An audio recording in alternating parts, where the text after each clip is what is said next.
You look at Pilot and his statistics, 2-0 currently on the Tristana, sitting at a 20.0 KDA. The guy has certainly been going well, but Teddy's exactly the same. Teddy is like hard carrying on the Trist. I would have thought that it might be given a little bit more priority, but double kleptomancy over on MVP's side. They just want to get themselves into a pretty easy gold lead to start this game off. Gold generation may have been nerfed, but we know that it is that artificial increase. We're also on patch 8.4, guys. Not the same as the live service, so Bandit is still there. So very well could be a Relic Shield into Targon start for the Gangplank. And given the Tracker's Knife has left, could mean that the Targon sits around for a little while and tries to actually complete some quests to get some more vision onto the map. The Corki's going to be taken away as well as the Rise. So Ian, all of his most played champions now removed. Very interesting that you notice that this is different to any other series we'll see this week, Atlas, because look for a Gargoyle. There's no Galio ban or pick. MVP will always leave it up, and they've actually never locked it in. It would fit this comp. They could definitely go for a pylon comp, but so far they have not drafted a single game of the Galio. We'll wait and see. Azir, of course, a very decent matchup into it, a farm matchup. See what MVP will actually want to play in the mid lane. Looking at their draft, they could definitely go for a Talia. If they want to Ziggs, Insta-lock Ziggs. All okay, right. No worries. Unless that's a mid-lane Tahm Kench and we got Ziggs support from Max. You never really know. But I mean, let's just be excited. Ziggs in the mid lane is a fun one to see. Similar to Talia in terms of wave control, but of course not the same global roaming ability. Think about the big global circles they're going to have to worry about with the cannon barrage on top of the Mega Inferno bomb. You could just get bombarded from almost anywhere. Now, awkwardly, Jin does have a pretty mobile comp, no Varus, to just kind of be sad if his flash is down. So yeah, true. A lot of ability to elude the circles, but MVP do it the MVP way. They do not play Galio. It's left open and falls through the draft for maybe the second or third time in 2018 in Korea. Looking at the two teams, the team fight God comp coming through from Jin, but also some very good lanes in bot and top lane and mid lane. The Ziggs comes back for the first time in a while. I imagine he'll have some degree of pushing power against the Azir, but even that, one item in, may start to be arrested by the natural power of Azir in lane. And the lane control that you're going to get on a global scale here from MVP is actually insane. Being able to Mega Inferno bomb side lanes, make sure that you can get your waves in exactly the right places, and yeah, of course, because Gangplank's in the game, we need to have that Save Private Ryan episode. So what you're saying is everyone piles in bot lane, Ziggs ults mid lane, Gangplank ults top, boom! You can do whatever you want, just stay there 5-man the whole time. Who needs a macro? You don't need a macro. This is like basically ARAM. Kongdu Monster have found their new comp. Here we go. Oh, well, Beyond as well. I mean, we know that Umpty not necessarily finding a lot of success on the Sejuani, but also not going to be able to be his early game aggressive self. Going to have some opportunities to get around this map, but and it is Twitch largely TV scaling. Have found a way to get back in as well. Oh, we've done it! We've turned the lights back on. So we'll hold our judgment. And also, Umpty's going to turn up, and you can see no potions available for Ian as well, as another bouncing bob is going to go wide. In goes Beyond, but he actually might be in trouble. Permafrost is going to stun him up, but he does get a really nice stretchy arms.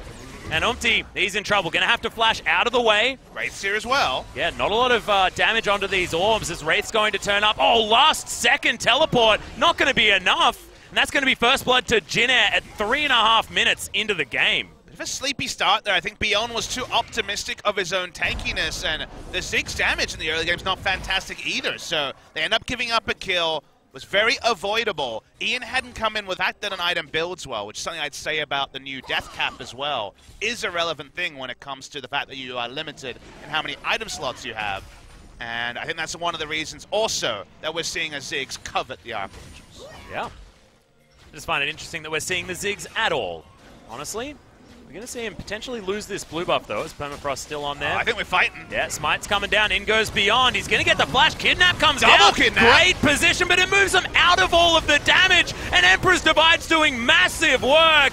Jin should be able to clean this one up. Even So-On is going to survive. It's a double kill for the Gnar, and that's another one for Grace. Picture perfect by the Zac, but unfortunately everything around him falls away. The team didn't actually just put trust in the kidnap happening, and it's just a disaster for MVP. if you watch this, it looks like the start of a perfect team fight, but the circles that you alluded to don't line up at all, and they get crunched by the Azir damage. Grace is free hitting on the backside. So on and Meganar going to be tanky enough to survive through all of it. A bad look for the side of MVP. Jinner from the Gnar. Gnar has the choice to build for lane or not. You know, Beyond is sauntering around bot side. Well, Plastic Slingshot does come in once again, but we do have the rocket jump. Teddy's going to be A-OK. Topside, a bit of aggression as that kidnap ain't doing all that much as Max, oh, he's just going to eat him, spits him back out, and Beyond, it was almost like he was celebrating by turning into goo on the ground. We thought maybe it's a Azir, you know what happens. Well, Beyond is looking for this Birdman in the mid lane, does get the kidnap off, jumps him over his wall, gets the flash, which is exactly what they needed, and the heal, but ADD, he's getting solid on top side. Orange has come in at the right time, good flash, as someone's chasing after him. Is it going to be enough? Mega Inferno Bomb, no, he's too quick. Thanks to the extra 5% move speed on the Ancient Coin. Doesn't really have an escape route, and he's dead. Dunked by Ian over the wall, so they still pick up the kill. They trade Summoners, which is probably decent. Back onto Grace. Yeah, Beyond's back in there. He's going to get his arm range broken, so Grace gets out of there with the shifting sands. But this is once again, we can see 250 gold or so generated for the Gnar. Yep. ADD also having a decent time. I know. Blue buff, they're looking for their first one of the game to be delivered over to Ian. They don't have any vision on Grace. He's coming in, but they're coming into this. Yeah, in goes Beyond. He's trying to get what he can, but no kidnaps available. Emperor's Divide gonna get rid of ADD and Ian on the other side of this battle. In comes the Abyssal Voyage as MVP's bottom lane turn up. Mega Inferno Bomb onto Grace, who takes so much damage. Double kill for Ian as now MVP looking to try and get out. Beyond's not gonna be able to. They're happy to get a couple of kills on the mid laner. It's a 3 for 3. Should have been a 3 for 2 overall because Teddy actually altered Pilot to safety over the wall. Double be less wards, was going to be less vision denial, so theoretically it's almost more wards. Baron's been started once again. And Teddy fast. Over the side, he drew a bead and he smacked down the purple worm. Wraith now in trouble, hasn't used the ultimate just yet as he's going to be able to get the connection. No, he gets stunned out of it. The passive is still going to be there, but Max, he's in trouble in the front line, flashes away. That's a very last-minute cannon barrage and doesn't actually achieve anything. Good Baron from Jinner. And now at 28 minutes, bottom side, because he's not even going to be in range of the turret despite his low health. Jinner still not done. MVP are being drawn across the map than they wanted least. So once built for lane, he's going to play the Ruin King. As next time already has a Phantom Dancer, but he's going to be pinched. Yeah, he is. It's going to be Pilot delivered into this one. Flash comes in, but that was a little bit of an optimistic move. The Gnar's going to go down. They do manage to take the turret, though, and MVP unable to defend on all of these fronts. They need answer to some of the shove inside lanes, and now the second Baron is spawning. We're 35 minutes in, so it's super powered, and MVP are in no position to face Jim. Well, that's going to be what Beyond is doing, and he's going to have to try and kidnap his way out, but he's not going to be able to. The Bloblets don't last long at all as the Sand Soldiers deal with them. No more Zac. Now MVP, no more counter-engage options, anything like that. 4 versus 5. Dealing with Jinner going after the Baron. No chance for a steal here at all, and it just evaporates. Fortunately for the side of MVP, they put their faith in the wrong champions. The Gangplank, to me, got them no lead in the early game, not taking Caitlyn when it was available. Allowed the Tristana a free lane as well, and unfortunately the game was decided by that first Baron. Jinner push up, and whatever globals are used, picking up a single kill is not enough. Well, I mean, So On is at least going to go down, so making MVP feel a little bit better. But once again, Jinner, lots of damage availability as Teddy makes short work of the turret, the inhibitor going. So it just feels like a slow bleeding out of MVP. Yep.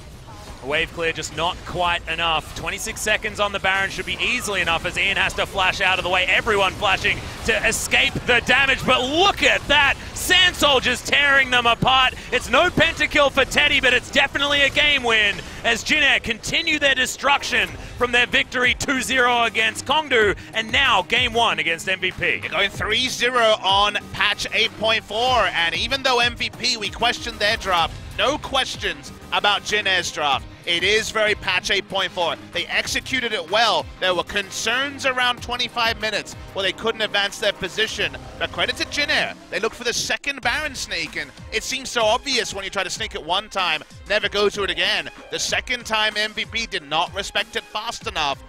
The Azir and the Tristana trained it down, and then the game was out of MVP's hands. They were watching as Jin Air took every objective on the map.